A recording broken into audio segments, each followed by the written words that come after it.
สียงลมยามค่ำพัดผ่านลานคอนเสิร์ตกลิ่นดินและเสียงเครื่องเสียงที่ถูกเปิดทดสอบลอยคล้าๆในอากาศแสงไฟเริ่มแตะพื้นเวทีเสียงผู้คนทยอยเข้าที่นั่งแต่ในมุมหนึ่งของหลังเวทีนั้นมีชายหนุ่มคนหนึ่งกำลังยืนนิ่งมือของเขาจับไมโครโฟนแน่นเหมือนกำลังบีบพลังทั้งหมดไว้ในกำมือเดียวชายหนุ่มคนนั้นคือน้องออฟสุรพลพระเอกคนใหม่ของวงหมอลำสาวน้อยเพชรบ้านแพงเด็กหนุ่มที่ไม่ได้เกิดมาท่ามกลางแสงไฟแต่เลือกจะเดินเข้าสู่แสงไฟด้วยหัวใจหลายเดือนก่อนเขายังเป็นเพียงคนหนึ่งที่มีความฝันจะได้ยืนอยู่บนเวทีใหญ่ฝันจะได้ส่งเสียงของตัวเองให้ผู้คนทั้งหลายปรบมือแต่วันนี้ความฝันนั้นกำลังกลายเป็นจริงค่ำคืนนี้ไม่ใช่เพียงการแสดงอีกหนึ่งรอบแต่มันคือบทพิสูจน์ของหัวใจนักสู้คือคืนแห่งโชคชะตาที่จะตัดสินว่าเขาพร้อมหรือไม่กับตำแหน่งพระเอกใหม่ที่ทุกคนรอจับตาเสียงพิธีกรเริ่มนับถอยหลังแสงไฟบนเวทีเริ่มเปลี่ยนสีเสียงคนดูเริ่มโห่ร้องทุกวินาทีที่ผ่านไปเหมือนเวลาหยุดนิ่งและเมื่อเสียงประกาศชื่อของเขาดังขึ้นขอต้อนรับพระเอกใหม่แห่งวงสาวน้อยเพชรบ้านแพงน้องออฟสุรพล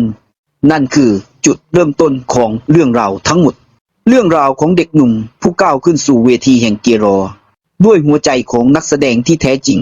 สวัสดีครับแฟนเพลงแฟนหมอลำทุกท่าน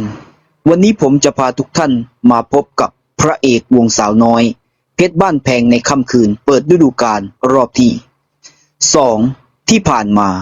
ณเวทีเปิดฤดูกาลของวงสาวน้อยเพชรบ้านแพงไฟเวทีสาดส่องกลางสนามใหญ่ดังกึกก้องผู้ชมหลายพันคนลุ้นอยู่ในบรรยากาศที่เต็มไปด้วยความคาดหวังแล้วเสียงประกาศชื่อน้องออฟสุรพลดังก้องขึ้นเขาก้าวออกมาด้วยชุดการแสดงตัดกันอย่างโดดเด่นการเคลื่อนไหวของเขาบนเวทีเต็มไปด้วยพลังและความมั่นใจเสียงร้องดังขึ้นจังหวะแรกเสียงใสนั้นทะลุผ่านอากาศผู้ชมต่างหยุดหายใจสัมผัสถึงความขนลุกที่เกิดขึ้นโดยไม่มีศิลปินรุ่นพี่ขึ้นมาช่วยร้องเขาจึงยืนแสดงเพียงคนเดียวนี่คือบทบาทของพระเอกเต็มรูปแบบซึ่งหลายคนกล่าวว่าสมกับเป็นพระเอกใหม่ของวงสาวน้อยเพชรบ้านแพงค่ำคืนนั้นแสงไฟเวทีสาวน้อยเพชรบ้านแพงกระจายเต็มท้องฟ้าเสียงกลองเสียงแคนเสียงเครื่องดนตรีประสานดังกึกก้องผู้ชมแน่นขนาดทุกพื้นที่ราวกับคลื่นมนุษย์ที่รอการระเบิดของอารมณ์เสียงพิธีกรดังขึ้นกลางลำโพงใหญ่คืนนี้พบกับพระเอกคนใหม่ของวงสาวน้อยเพชรบ้านแพงผู้ที่กำลังถูกพูดถึงทั่ววงการน้องออฟสุรพลแสงสปอตไลท์พุ่งไปยังกลางเวทีร่างของน้องออฟสุรพลก้าวออกมาด้วยท่วงท่ามั่นใจชุดแสดงสีเงินสะท้อนแสงไฟวับวาวประกายเข้มใบหน้ายิ้มแผ่วแต่สายตาแน่วแน่เขายกไมค์ขึ้นเสียงท่อนแรกดังออกไปใสและหนักแน่นเสียงร้องที่มีทั้งพลังและอารมณ์มันไม่ใช่แค่เสียงของนักร้องแต่มันคือเสียงของพระเอกเสียงที่กลั่นจากใจ